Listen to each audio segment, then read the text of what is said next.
Hello everybody, welcome back to Hermitcraft. Look at what Joe has done. Okay, so Joe has done all the roofs. I think it looks pretty amazing, to be fair. And I feel like I need to do some edits with microblocks. So, I mean, I definitely will do that. That seems like a really smart thing to do. Also, hi. Yeah, but it looks really good with the towers on. I'm not entirely sure that I agree with 100% with it, but you know, I can edit. It's fine. It's fine. Yeah, so me and Joe spent a live stream like moving this whole block 5 foot to the right is effectively what we did. However, Joe wants to speak to me, and I know that XB wants to speak to me. So, yeah, I'll go and see one of them. You distracted enough? I'm very distracted. Right. Okay. Okay. I'm recording now, so anything you could say will be used in evidence against you. Been recording. Oh, that makes it worse. You witnessed that. Okay. Anyway, right. Hello. What did you want? You had a job for me. Another job. Right. Well, you did such a wonderful job on this peaceful, tranquil. Like, I see this as like a Zen garden. Right? I feel like very Zen here, particularly here. Right. I mean, nothing's going to affect this guy ever again. He's very chill. He's at one with his aura or something. His aura's very red. I was thinking in this sort of direction. Oh, okay. In here. Oh, I can't do that. Yeah, I can. Oh! There you go. Maybe in here somewhere? Like here-ish? Maybe... Here-ish-ish. Here-ish. Okay. Yeah, okay. Just somewhere, wherever in here. A guy in a mech suit. Okay. Oh. Are you talking like aliens... Like, have you seen Matrix 3? I have not, but I'm sure you can send me a picture of what you want. Right. Yeah, they're just like these big mech suits that they're in, and like it. Yeah. I want it to look mean and nasty stuff. And. Right. Wow. From a distance, it looks really good. Hello, Joe. Hello, Cleo. How's it going? It's going better. All right. Okay, it's going better for me than it is for you. Oh, delightful. Yeah. Do you remember the auction? Vaguely. Vaguely. It was so long ago. It was all of last week. The IOU auction in particular. Yeah. Do you? Okay. Yeah. I. You know that I had one in there, right? You had an IOU. Oh, great. Yeah. So Cub got it from me, and then he said, I want you to threaten Joe. This is very American already. Okay. Yeah, I know. It feels weird. To threaten Joe to do a job for him. And this is even more American. Are you the draft board now? Apparently. But anyway, I don't think I need to threaten you. I think if I ask, it's something you would want to do. Is it show you all my progress on the windows? The windows. Look up at the sky and the walls, zombie Cleo. I mixed different types of glass to create new mixtures of pains. And I know when it comes to Cleo, she likes pain. She's all about the pains for gains. You have done a very beautiful job on the castle, Joe. I'm really impressed. Yeah. I'm gonna start doing some stuff on this, so we can have it look like 3-dimensional as opposed to flat. Ooh, I know, right? So I'm gonna do some armor stand work on it. But anyway, the threat.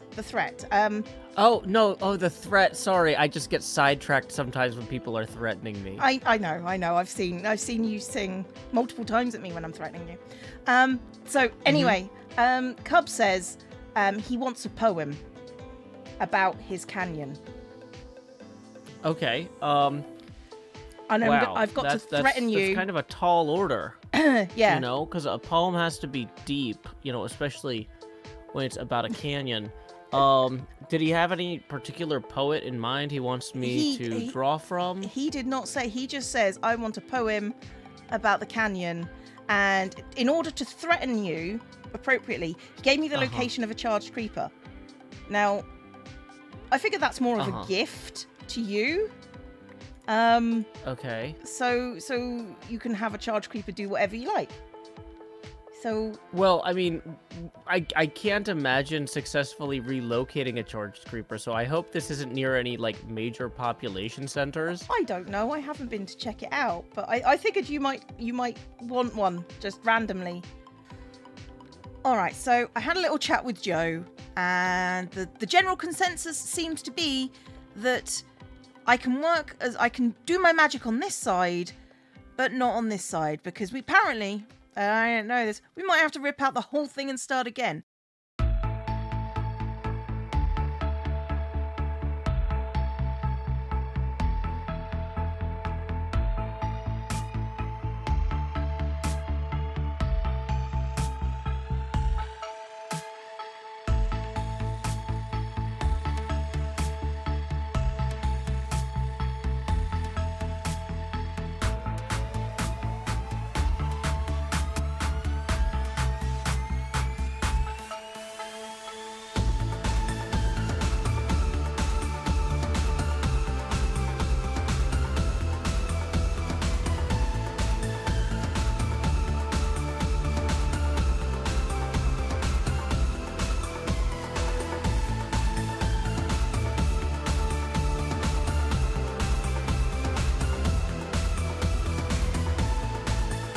Wow, Cleo, I have to say, these windows are looking better every day. They look amazing, don't they? It's just little things. Just like, oh, I'm so pleased with them. I'm like really pleased. I have run out of these copper. invisible armor stands? This is all armor stands. Each of these little windows has like 12 armor stands on it. Because, yeah. So, this area is going to get a bit laggy very quickly. Actually, it's probably not. We're probably okay. Well, that's fine. I mean, I just spent 3 days away from here working on poetry. Actually, I worked on it under the creeper boat that you told me about. Like a sword of Damocles hanging over me. Oh, so it's still there? It is still there? It's still there, despite Pearl and Scar each making efforts to blow things up as close as possible to it while I stood there. Oh, no! Oh, and Scar also put this helmet on me. Yeah, I was going to ask, but then I figured it would be rude because you might have just decided to become a zombie pirate. Yeah, you know what? I thought maybe if I put this on, you would actually love me, but clearly it's not working. I mean, you know, it might just be I'm just gonna leave it on so I don't hurt Scar's feelings. Is it bound to you at all, or is it just you just feel like you need to wear it? I mean, Scar's feelings are very important to me. So at this point, I realised that I was going to have to read these poems to Cub. Because Joe told me. I wanted you to try and read whichever one you want to read to Cub. So, instead of you guys hearing these poems twice, what I figured is that you guys would get to hear a rendition from me and Joe, melded together as a team. There you are! Hey. Hi. Howdy. I'm getting very, very lost. Yeah, I need to put signs like around here somewhere so people don't get lost all the time. Yeah, just anything would help. Yeah. Anything would help. How you doing? Mm-hmm. Doing good. Doing good. Oh, jeez. Okay. So I got your book. You got the book. I got the book. In fact, you asked for a poem. Yes. I didn't get a poem. I got 3. Oh, okay. Did you threaten Joe though? That's the important thing. I threatened him with my friendship. Okay. Okay. I mean, that works. Was the threatening the important? I gave him the creeper, and he spent Like literally 3 days sitting underneath it composing poetry. I saw that. Yeah, he made it into a sword of Damocles. That was amazing. It was very Joe, is what I'm saying. So yeah, True. but in order for me to do this for you, he insisted that I had to read them to you. And so I thought, you know who's very wise and makes great suggestions is Asuma. And Asuma had suggested I embrace the spirit of Hunter S. Thompson more. So, here we go. This. Oh, no. I call this lower jaw. And this is in the kind of writing style of Hunter S. Thompson. He wasn't a poet, but he was a writer, and he had a cadence. So here we go. At some point, I lost my appetite. I still eat. I have to. We all have to eat. I eat food or order it made, and it waits briefly on a plate of some sort or another. But it's never a meal. It's self-medication. Treating the symptoms. Dizziness, poor coordination, lack of concentration, lack of focus. But the canyon. It's more mouth and jaw above an endless stone belly, exposed teeth all bared toward the sky, like they're about to tear into the rest of the galaxy's soft, waiting underbelly. The canyon hungers. It told me it hungers for caves. I saw the signs. It yearns to feel emptiness beyond hunger. It demands caves. Deeper than its animalistic instincts, it wishes, etched into the wood as it screams from every side. Cave, from every side. Cave. The canyon hungers. It has seen inside of Cub Fan a love of space. And like a cat waiting beside its unconscious owner, it will soon feast. I doubt my appetite will return, but I could eat. Beautiful. Bravo. It's definitely a poem. I'm not sure Yep. what it was, what you expected it to be, but it's definitely a poem. So That it is. Yeah, channeling Hunter S. Thompson or something like that. yes, maybe? exactly. I don't think I did it justice, but Joe is he definitely got the intonation going on there. It's because Yeah, it started off in a place where I wasn't expecting, and then it sort of made its way to the canyon. Eventually. The caves part was pretty nice. Yeah, it was great. Yeah. Loved it. Apparently you like space. I'm not sure about that. It's a metaphor of something. I'm just not sure what. Yeah, it was good though. It was good. Done. That was entertaining. I'm not gonna lie. Thank you. But I knew it wasn't fit for your needs. I mean, I So- am willing to read that to Cub Fan in that style, but you know. Okay, so I was just like, let's try a different style, okay? Mm-hmm. Are you familiar with Shel Silverstein? I am not, actually. So Shel Silverstein is an American poet who wrote a lot of poems that are like for kids, right? Okay. But you know that kids love things that are like gross and dangerous and all this stuff. So they're the sort of things that like parents like pretend like, oh, that's too gross, but like they're just happy the kids are reading. Yeah, You know, yeah, that sort of thing? yeah, I know that. Yeah. So here is a poem in the style of Shel Silverstein I call Grounded. Cub's Canyon starts at the sea, but my dad says it's where I will end, if I'm a little bit careless, flying while texting my friends. The creek bed will shatter my shin bones. The dripstone will spike through my lungs. My elytra will land on a cactus, and my woes haven't even begun. My sword will be lost in dead coral. My shovel on sand may despawn. And when I return for my derp coin, its value will likely be gone.